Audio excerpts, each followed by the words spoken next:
परमादरणीय श्री मल्लिकार्जुन खड़गे जी, श्री वेणुगोपाल जी, श्री अधीर रंजन जी, मुकुल वासनिक जी, मंच पर बैठे सारे कांग्रेस के नेतागण, मेरे प्यारे कार्यकर्ता, यूपी के मेरे सारे साथी,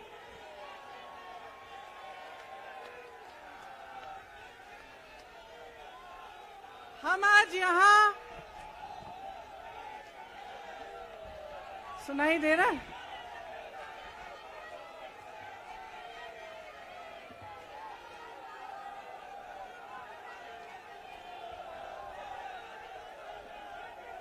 सुनिए,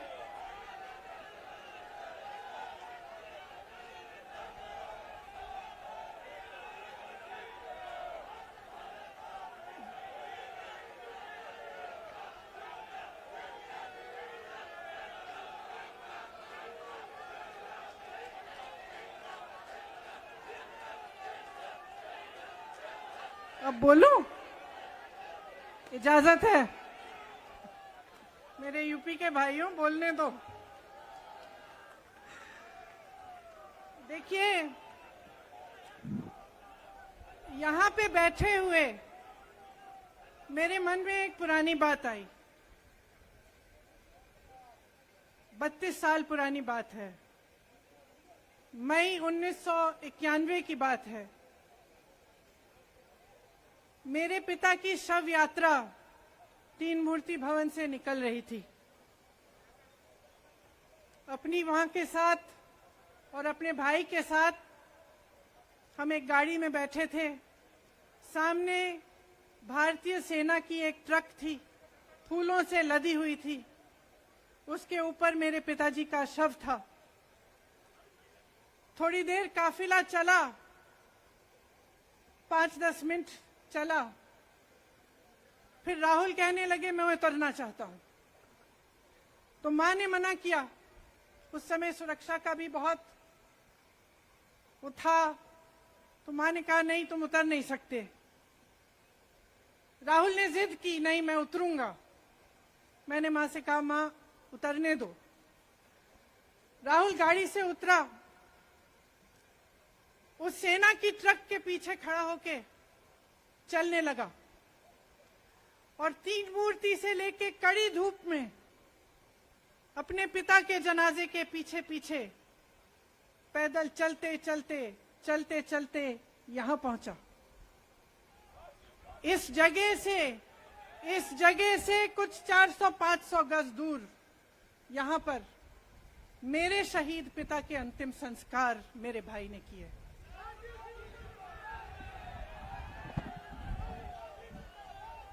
सुनिए, वो चित्र मेरे दिमाग में अभी भी है, मेरे मन में है। मेरे पिता का शव इस तिरंगे झंडे में लपेटा गया था। इस तिरंगे के नीचे मेरे पिता का शव था और उसके पीछे चलते चलते मेरा भाई यहां आया। उस शहीद पिता का अपमान भरी संसद में किया जाता है। उस शहीद के बेटे को आप देशद्रोही कहते हैं, आप मीर जाफर कहते हैं, उसकी आप मां का अपमान करते हैं। आपके मंत्री मेरी मां का अपमान भरी संसद में करते हैं। आपके एक मुख्यमंत्री कहते हैं कि राहुल गांधी को पता भी नहीं है कि उनका पिता कौन है। आपके प्रधानमंत्री भरी संसद में खड़े होकर कहते हैं कि ये परिवार नेहरू नाम को इस्तेमाल क्यों नहीं करता। पूरे परिवार का अपमान करते हैं। कश्मीरी पंडित समाज के रिवाज का अपमान करते हैं, जिसके तहत एक बेटा अपने बाप के मरने पर पगड़ी पहनता है, परिवार की परंपरा को आगे बढ़ाता है। लेकिन आप पर कोई मुकदमा नहीं होता, आपको 2 साल की कोई सजा नहीं मिलती, आपको जेल की सजा नहीं मिलती। आपको संसद से कोई बाहर नहीं निकालता, आपको मना नहीं करता कि 8 सालों के लिए आप चुनाव नहीं लड़ सकते। क्यों? मैं पूछना चाहती हूं क्यों? आज तक हम चुप रहे हैं, हमारे परिवार का अपमान करते गए करते गए करते गए। मेरे भाई ने क्या कहा? संसद में वो मोदी जी के पास गए और उनसे गले लगे। मेरे भाई ने कहा मैं आपसे नफरत नहीं करता हूं, मेरे दिल में आपके लिए कोई नफरत नहीं है, हमारी विचारधारा अलग है, लेकिन हमारी नफरत की विचारधारा नहीं है। तो मैं पूछना चाहती हूं, एक आदमी का कितना अपमान करोगे? कितना अपमान करोगे? क्या यही है इस देश की परंपरा? आप परिवारवादी कहते हैं, तो भगवान राम कौन थे? भगवान राम को वनवास में भेजा गया, उन्होंने अपने परिवार, अपनी धरती के प्रति अपना धर्म निभाया। क्या भगवान राम परिवारवादी थे? क्या पांडव परिवारवादी थे कि वो अपने परिवार की संस्कारों के लिए लड़े? और हमें क्या शर्म आनी चाहिए कि हमारे परिवार के सदस्य शहीद हुए इस देश के लिए, कि इस झंडे में उनका खून है, इस धरती में उनका खून है, इस देश के लोकतंत्र को मेरे परिवार के खून ने सींचा है। और जो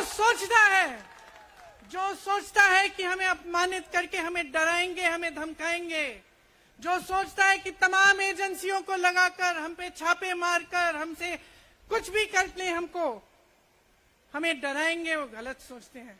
हम डरने वाले नहीं हैं। हम और मजबूती से लड़ेंगे। हम इस देश के लोकतंत्र के लिए कुछ भी करने के लिए तैयार हैं। इस देश के लोकतंत्र को, इसकी नींव कांग्रेस पार्टी के महान महापुरुषों ने डाली है।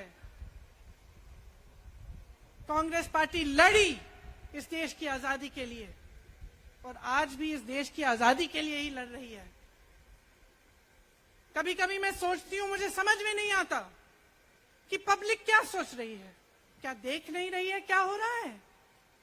क्या आपको दिख नहीं रहा है कि आपकी सारी संपत्ति लूटी जा रही है, एक आदमी को दी जा रही है, गिने चुने उद्योगपतियों को सब कुछ दिया जा रहा है?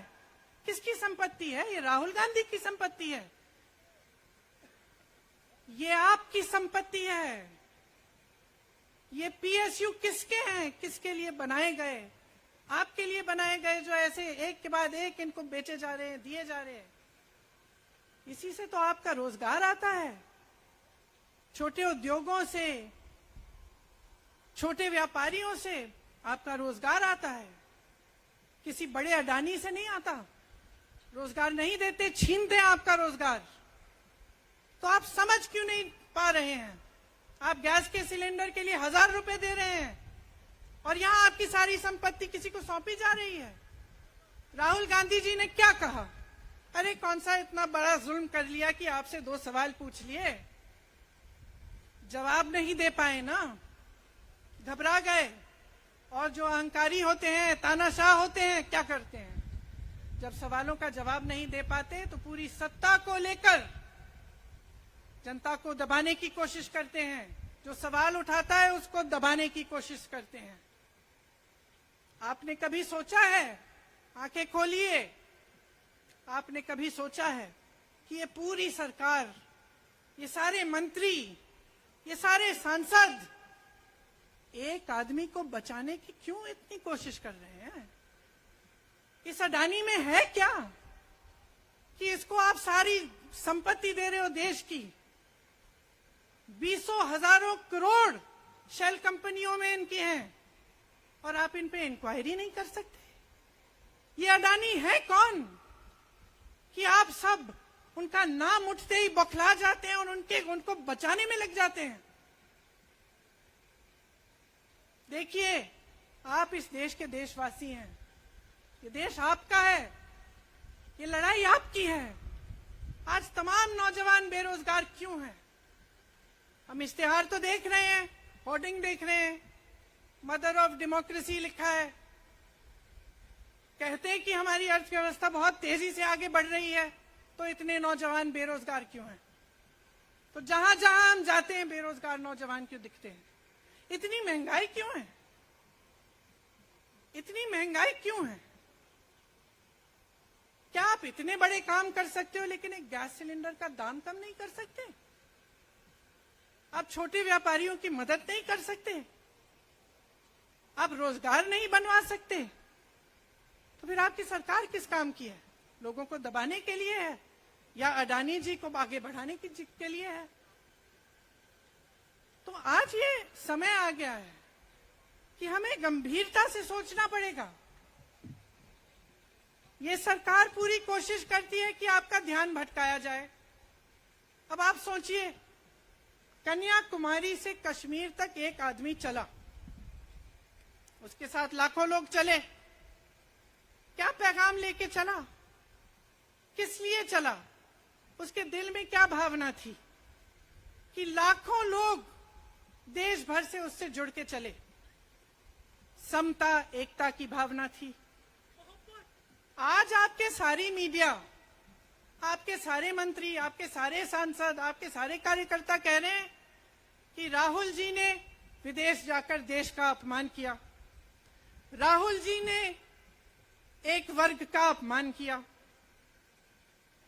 क्या एक आदमी जो कन्याकुमारी से लेकर 5000 किलोमीटर कश्मीर तक चल के ये रोज रोज कहता है कि इस देश को एक होना चाहिए, सबको समान दृष्टि से देखना चाहिए, क्या ये आदमी देश का अपमान कर सकता है? क्या ये आदमी एक वर्ग का अपमान कर सकता है? तो ये आदमी क्या कर रहा है? ये आपकी आवाज उठा रहा है। ये क्या कह रहा है? कह रहा है कि गरीबों को अपना हक दो, नौजवानों को अपना हक दो, महिलाओं को अपना हक दो। यही तो कह रहा है। और हक क्या है? हक ये है कि जो आपका है वो आपके हाथों में जाना चाहिए, किसी बड़े उद्योगपति के हाथ में नहीं जो प्रधानमंत्री जी के मित्र हैं। ये है आपका हक। उसी हक की लड़ाई लड़ रहा है। तो आप समझिए, ये एक इंसान की बात नहीं है, ये एक राहुल गांधी की बात नहीं है, ये पूरे देश की बात है। जब हम कहते हैं लोकतंत्र को बचाना है, तो हम किस बात को बचाने की कह रहे हैं? क्या कह रहे हैं हम? लोकतंत्र क्या होता है? खुल के जवाब मांगो, सवाल उठाओ। यही तो लोकतंत्र है कि आपको कोई आपत्ति है, कोई समस्या है, आप किसी के पास जाकर अपना हक मांग सकते हैं। आप कह सकते हैं, भाई हमारे लिए ये क्यों नहीं किया? इतनी महंगाई क्यों है? हमारे लिए रोजगार क्यों नहीं बनाए? लेकिन आज यही हक आपसे छीना जा रहा है और आपका ध्यान इधर उधर भटकाया जाता है और इतनी चीजों को फैलाया जाता है जो सच नहीं है, झूठों को फैलाया जाता है। आप सोचिए, राहुल गांधी दुनिया के सबसे बड़े जो शिक्षा के संस्थान है वहां से पढ़ के आए हैं। हार्वर्ड और कैम्ब्रिज की उनकी डिग्री है। कैम्ब्रिज से उन्होंने इकोनॉमिक्स में मास्टर्स डिग्री, एमफिल डिग्री उनको मिली। आप उसको पप्पू बनाते हैं। पूरे देश भर में आपकी सहायता के साथ मेरे मीडिया के दोस्तों, डिग्री आपने देखी नहीं, सच्चाई आपने देखा नहीं, उनको पप्पू बना दिया। फिर पता चला कि ये पप्पू तो यात्रा में निकल आया और पता चला कि ये तो पप्पू है ही नहीं। इसके साथ तो लाखों लोग चल रहे हैं। ये ईमानदार भी है, ये सब बातों को समझता भी है, ये जनता के बीच जा रहा है, जनता की समस्याओं को सुन रहा है, तो जनता इसके साथ चली जा रही है। तो घबरा गए, घबरा गए कि राहुल गांधी ने संसद में वो सवाल उठाए जिनका उनके पास जवाब नहीं है।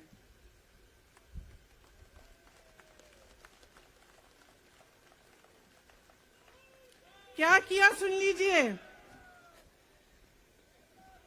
एक तरफ से हंसी भी आती है कि एक आदमी को रोकने के लिए इतना सारा करना पड़ा।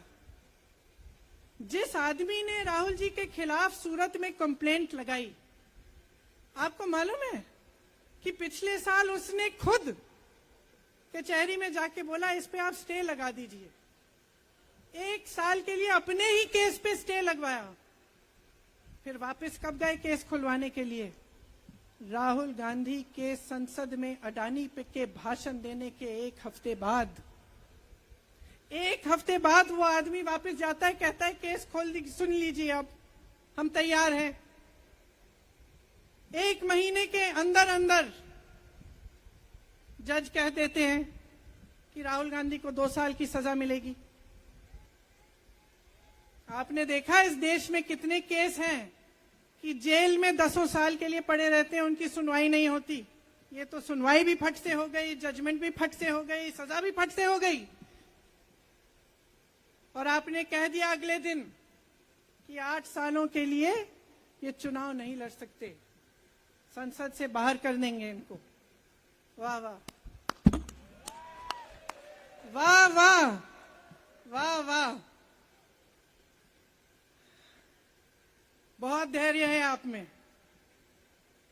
अरे कायर है इस देश का प्रधानमंत्री। लगा दो केस मुझ पर, लगा दो केस मुझ पर, जेल ले जाओ मुझे भी, लेकिन सच्चाई ये है कि इस देश का प्रधानमंत्री कायर है।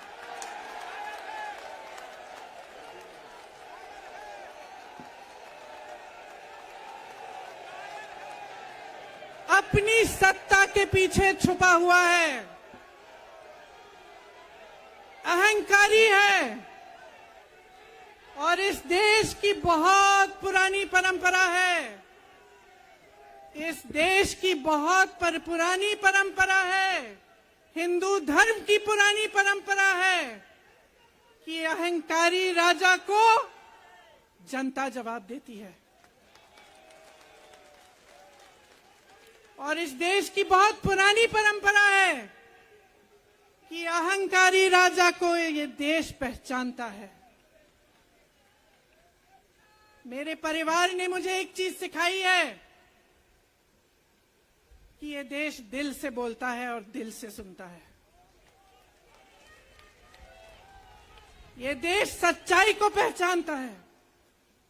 और मैं जानती हूं कि आज वो दिन है जब से सारा कुछ बदलने लगेगा।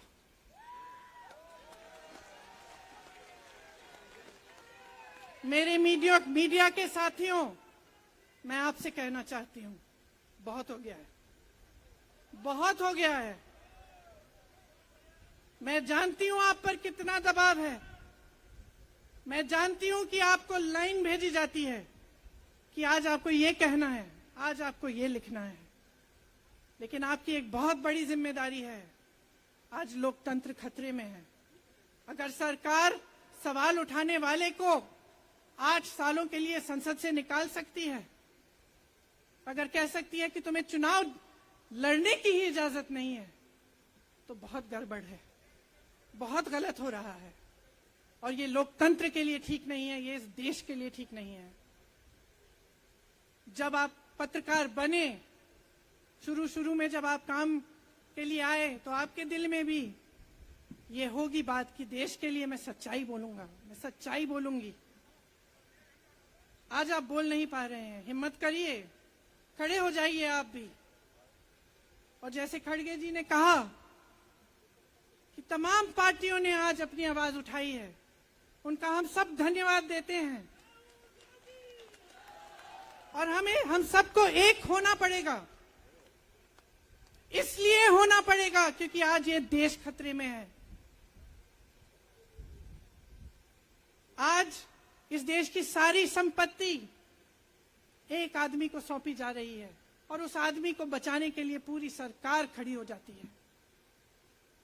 बहुत गलत हो रहा है। अगर आज मेरे भाइयों और बहनों आप इसको पहचान नहीं पाएंगे तो इस देश को बहुत खतरे में डाल देंगे। इसीलिए यहां खड़े हुए महात्मा गांधी जी की समाधि के कुछ ही गज दूर खड़े हुए मैं आपको याद दिलाती हूं कि कितनों ने इस देश के लिए अपना खून बहाया है,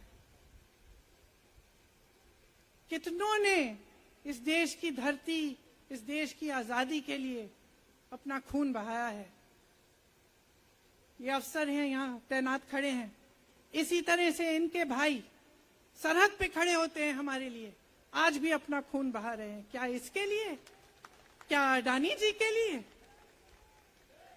कि अपने देश के किसान के लिए, अपने देश के गरीब के लिए, अपने देश के छोटे व्यापारियों के लिए, महिलाओं के लिए, अपने बच्चों के भविष्य के लिए हम सब अपनी जान देने के लिए तैयार हैं। तो मैं आपसे आग्रह करती हूं मेरे देशवासियों, आंखें खोल लो, समय आ गया है, डरो मत। राहुल गांधी के शब्दों में डरो मत, इनका सामना करने का समय आ गया है। एकजुट हो जाओ, सामना करो, इस देश की सच्चाई को उभारो, इस देश की एकता को बनाए रखो और इस देश को आगे बढ़ाओ। जय हिंद, जय हिंद, जय हिंद।